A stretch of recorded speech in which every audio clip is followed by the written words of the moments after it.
அதனுடைய உண்மை தன்மையும் அதே நேரத்தில் அதனுடைய பலன்களும் பிரம்மாண்ட புராணம், கந்த புராணம், விஷ்ணு புராணம், பவிஷ்ய புராணம் இதுல எல்லாம் விவரித்து கூறப்பட்டுள்ளது.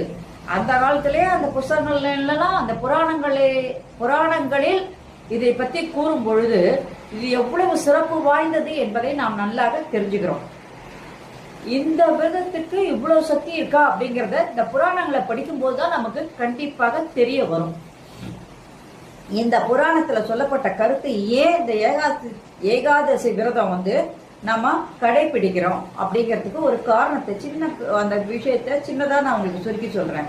எம்பெருமான் ஸ்ரீமன் நாராயணன் இமயத்தில் திகழும் பத்ரி ஆசிரமம் என்ற புண்ணிய பூமியில ஒரு குகைக்குள்ள உறக்கம் இல்லாமல் இருந்த நாள் அந்த ஏகாதசி தினம்.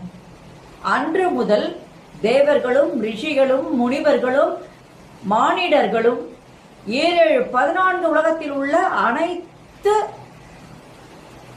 மக்களும் இந்த ஏகாதசி தினத்தை விரத தினமாக கடைபிடித்து அவருடைய அருளை பெறுவதற்கு அந்த நாளை அவங்க உகந்த நாளாக